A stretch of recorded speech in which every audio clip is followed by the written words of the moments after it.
5 الصبح من الفجر، معيش حدا، جوزي نايم في الدار زارع كلها، لا بيقدر يزاحف ولا بيقدر يرابط. يجينا من الموت بنموت احنا على البطيء قاعدين، على الزدق بنموت على البطيء.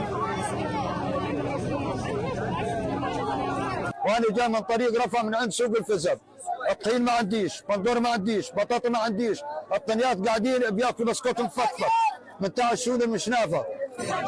يا عم يوفروا لنا خابز لنا، يوفروا لنا خابز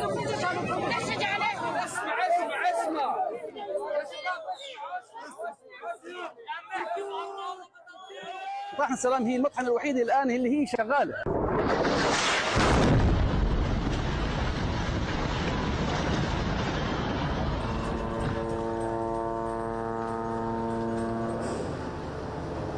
خطين الانتاج توقفوا عن الانتاج تماما، وهذا طبعا يؤثر بالسلب على المواطنين، لكن المطحنه كانت هي الوحيده التي تلبي حاجه السكان في قطاع غزه، والان توقفنا تماما ننتظر اصلاح المطاحن.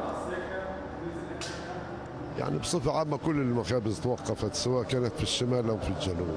يعني كانت المطحنة لما بتكون بتعمل بنطلع لنا مثلا 10 طن لمخبز عنده إمكانيات، يعني موجود لديه سولار أو غاز ويحتاج طحين بنودي له طحين على أساس يستمر في العمل، ولكن الآن للأسف يعني ما فيش أمل في أي مخبز يعمل بتاتا.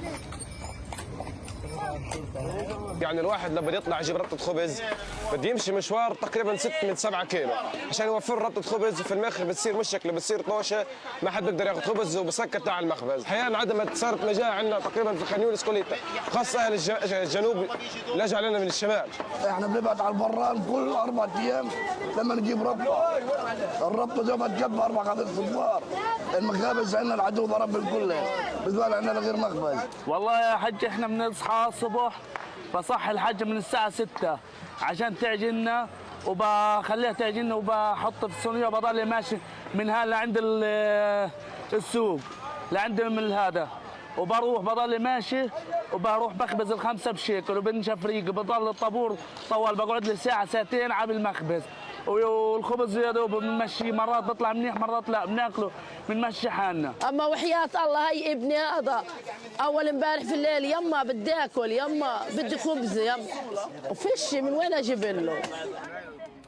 المدير يقول ادينا الغرقنا برا مطرح. انا هي عمال يعني بعمل في الفرن الثاني، عملت واحد هان هياته زي ما انت شايف، لما جيت هان جيت يعني انا شارد زي الناس، ففيش خبز ناكل. احنا اليوم بنخبز قاعدين خبز خامر زي ما بيقولوها خامر، على اساس نشبع طنياتنا. الخبز هذه بتشد من بطن الطفل ومنا وبتشبعنا وبنضلنا صامدين. سلم لي عالزيتوني. امي اول ما بلشت امي عمرها 60 سنه، حلو، كنا عملت لنا فرن في قلب الحاصفه عند الدار بسنه 2008 اول حرب الفرقان، وصارت الحرب وصرنا نطلع بالكرات زي هيك الحصار، بس هذا اشد من 2008، هذا اشد بكثير. احنا على 6 بنصحى، يعني في اولاد عمي عندهم كرتين، بنطلع على البيايير بنلملم قش، وصرنا نحط القش هنا ونولع وناخذ من الناس ايش رمزي للامانه. بيجوا ناس بكون معك ازازه ميه، تو والله صار معي الموقف امانه، خذ هاي اعطيني الرغيفين وخذ ازازه الميه، انا معيش مصاري، هيك بقول لي. والله نزحنا بصعوبة، مشي والله مشي اجينا، لا في عربيات ولا في حاجة ولا فيها أي حاجة، ولا الحرب كلها يطلع عايشين على الدمعة، برصاصة اللي بحبتين بندورة وقرن فلفل أخضر نقبضوا من الوكالة. 48 والله كنا في أحسن حال، مش زي هالحال هذا، كنا نلوج على واحد على شيء، جيراننا حبايبنا ناخذ طحين ونعجن وتخبز، الحين ما فيش طحين ولا في حاجة.